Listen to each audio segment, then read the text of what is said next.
You're watching Oklahoma's News 4 at 10. Boy, we have a lot of ground to cover tonight between where Oklahomans are lining up for free health care to protest happening now at the Oklahoma County Jail. And we'll get to all of this on a very busy Friday night. But first, an 8-year-old boy accidentally shot by his own brother. It happened this morning in Del City, and tonight that family is counting their blessings. News 4's Jacqueline Chappell has more on what neighbors heard go down. Jacqueline. I did hear it went bam, and like a gunshot. Neighbors on edge in this quiet Midwest City neighborhood after hearing a gunshot early Friday morning. It was scary because I'd never heard it over here. Police saying an 8-year-old child got a hold of his parents' gun, accidentally shooting his twin brother in the hand. Obviously, handguns can be very dangerous, especially in the home, and when you feel very comfortable that you've got it up that nobody can find. Kids can be very curious, and as a result, these kind of types of cases happen. Luckily, the child is now back home and okay. His father, who didn't want to go on camera, tells News 4 they had just moved into the house and were in the middle of unpacking. That's how the boys found the gun in the first place. In this particular case, it's not life-threatening, and so we're very, very lucky today. It could have been worse, and that's why I keep guns out of my house around you children. You should not have guns around where they can get to them or anything. Lock your guns up. Neighbors hoping this will now be a teachable moment. Thank God your child's here, honey, because that was a blessing from God and a gift from God. He didn't want to take that child from you. In Midwest City, Jacqueline Chappell, Oklahoma's News 4. And despite this tragic situation, there is some more good news. While the boy will have surgery on Monday, his dad says he'll probably regain full usage of his hand. Stay right there, on the ground, on the ground, all right, on the ground. All right. A new view of the dramatic takedown you watched earlier this week right here on News 4. James Acosta behind bars tonight, accused of hopping into an SUV left running outside of a clinic near the stockyards. In the back seat, an 8-month-old and a 4-year-old. They ended up riding along on a 45-minute joyride with a stranger, James Acosta. And as we told you in some of our follow-up reports, the children were left all alone inside that still running car for nearly 25 minutes before Acosta jumped in. Here's what he told police during his arrest. I'm taking him home. I'm taking him home. Hey, hold on. I'm taking him home, man. They were left by themselves. Out. Out. A happy ending to a terrifying journey. Both kids safely reunited with family. That's good news. And as for Acosta, he's still in jail, and he's going to be facing charges for kidnapping, along with trying to steal that car. A former Oklahoma City cop no longer fighting crime, but now a felony court case instead. He's accused of nearly beating a woman to death, leaving her with bald spots on her head. But he hardly spent any time in jail, and he may never even see prison.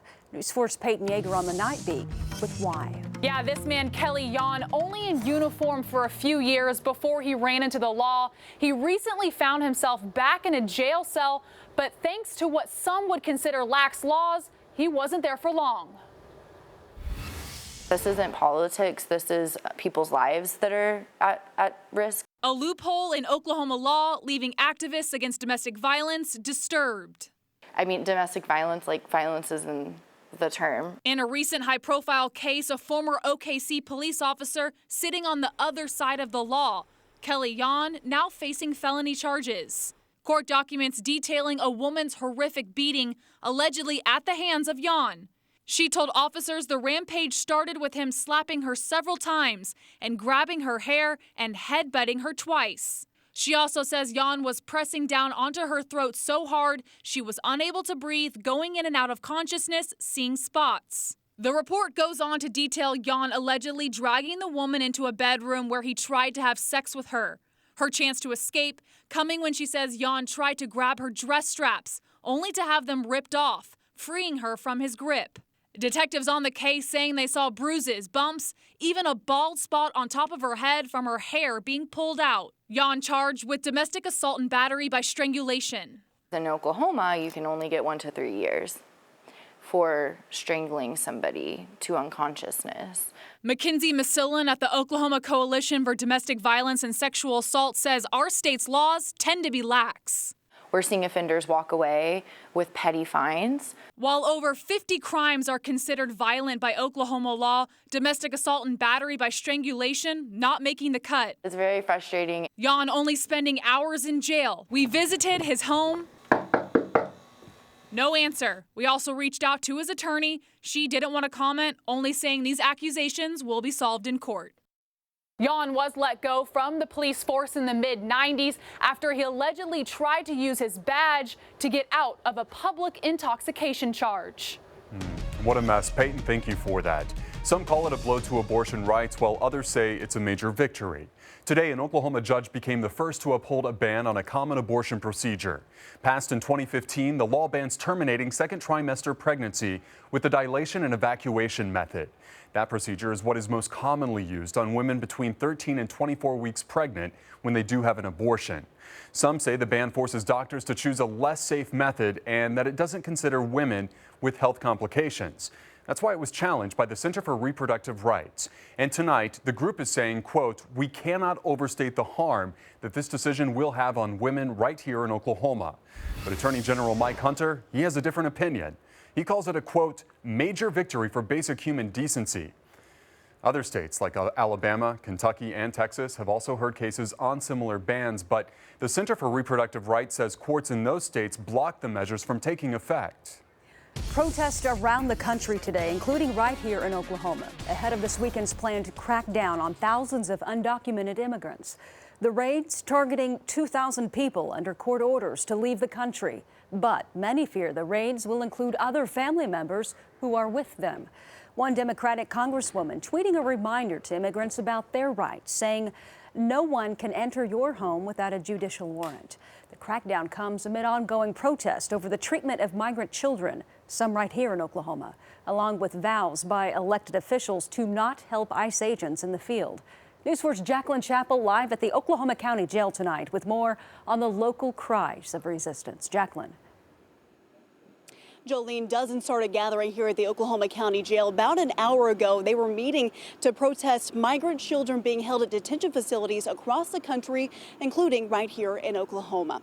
The rise of migrants being held has caused a need for additional facilities, which is why around 1,400 migrant children are planning to be held at Fort Sill and Lawton. Hundreds of protests like this one are happening at over 500 different locations nationwide tonight. Groups are also protesting right now at Fort Sill. But the ones here say they're at the jail tonight because there are ICE agents on duty here. We've started a petition. It just started tonight, and we're going to be announcing that here and asking people to sign. It's an online petition, and we're going to ask the new county jail trust to look at this this contract or whatever the arrangement is here, and end that collaboration with ICE.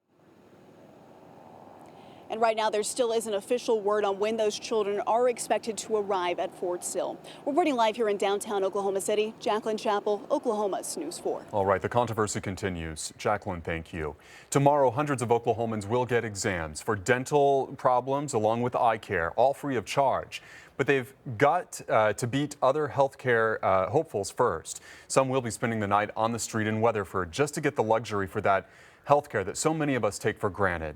News 4's Cassandra Sweetman in Weatherford right now with the story. Cassandra. That's right. It's first come, first served. This is the line area, and so far people have set up their folding chairs, even a walker over here. They're all waiting in their air-conditioned vehicles. We've met people who have come as far as Southeast Oklahoma, even Texas, all to get the health care they haven't been able to afford. I can't tell you enough. I'm so thankful. Alice McClure and her sister Ellen drove 5 hours from Southeast Oklahoma. Alice for glasses. Probably I've needed glasses for the last 2 years. Her sister Ellen came last year to pull infected teeth that caused agonizing pain for years. It was horrible. It's the kind of basic health care that an estimated half of all Americans can't afford. Healthcare crisis and the escalating costs of insurance and health care are driving some patients to seek care at RAM clinics. That's short for remote area medical. Dozens of dentists, doctors, nurses, all volunteering their time to help those in need of care. A privilege millions aren't able to afford, often suffering pain and problems, some even dying because of it. You're talking about people's livelihoods that are being affected by their health. The RAM clinics offering peace of mind, along with everything from free dental fillings, new glasses, and women's wellness, saving money and lives in the process. And we are able to see patients with skin conditions that turn out to be cancer. Giving Oklahomans the gift of health, the gift of life. She needed glasses. She was able to get 2 pairs of glasses, and it was like a complete transformation. This young lady was talking and laughing, and she said it had been years since she was able to see her mother's face. Now they'll start handing out numbers at 3 a.m. and then open the doors at 6 a.m. But even if you can't get out here that early, organizers are still urging people to show up and come get whatever medical issues or pain you have looked at and treated. Reporting in Weatherford, Cassandra Sweetman, Oklahoma's News 4. You're watching Oklahoma's News 4 at 10 with Jolene Cheney, Kevin Ogle, Mike Morgan, Brian Brinkley, and Scott Hines in your corner. Oklahoma's News 4, looking out for you.